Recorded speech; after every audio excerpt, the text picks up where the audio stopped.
Now, it is tough to try to rank our favorite reactions to last night's CNN town hall with President Trump, but we're sure going to try.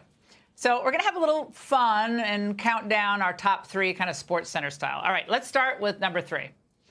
A post-town hall focus group didn't quite go as planned for CNN.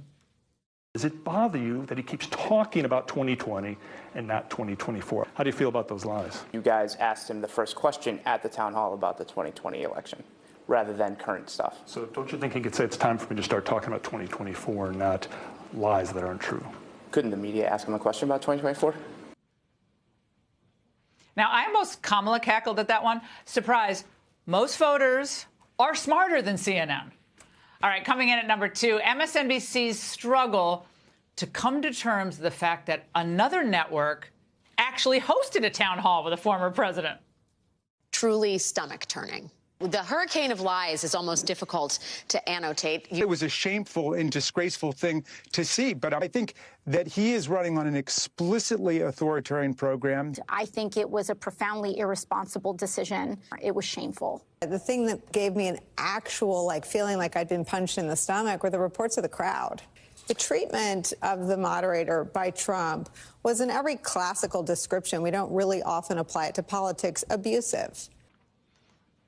Abusive would be having to watch liberal mom Chardonnay hour each afternoon on MSNBC. And last but not least, our number 1, courtesy of the imbecilic talking pompadour and namesake of Morning Joe. No surprises, and yet it was a disgraceful performance. I can't believe I'm going to use catastrophizing language here. But it was disgraceful on every level. What I saw last night, at least, was as chilling as anything I've seen on television since January the 6th.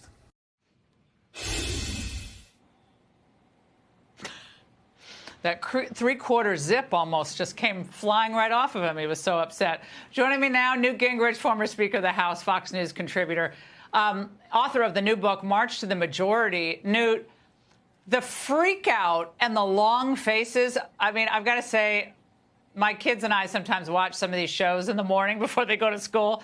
We were screaming laughing this morning because, my 12-year-old's like, well, everyone looks so upset. Why are people so upset? I said, because Trump did really well at this town hall. And then he just said, when's breakfast? Newt, what about this?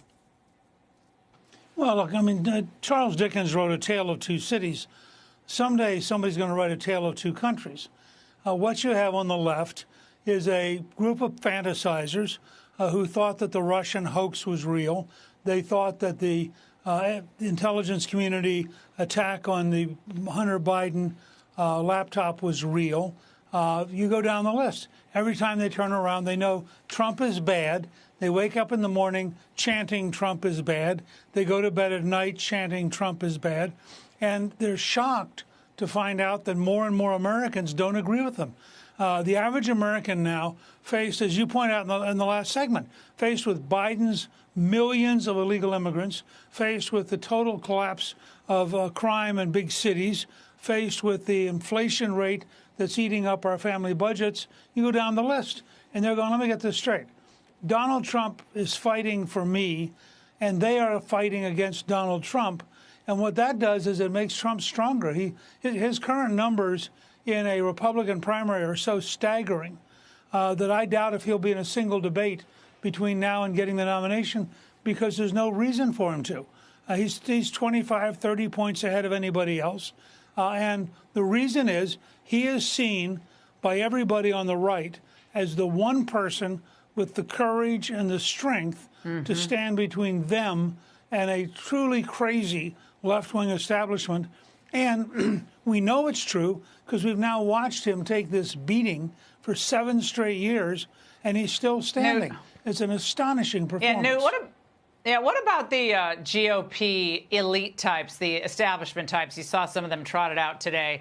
You hear about John Cornyn or Thune or Todd Young. Bill Barr said it would be a disaster. Trump would get nothing done in another term. What about all those characters? Well, I think that's what you get in a period of really dramatic party change. When Franklin Delano Roosevelt took over the Democratic Party, their previous nominee, Al Smith, left the Democratic Party because it had changed too much for him. I think these things happen. Donald Trump represents a dramatic reorganization of American politics. He's turning the Republican Party into the working class party. The Democrats are becoming the party of the elite wealthy, sort of the John Kerry windsurfing party. And that is a radical transition.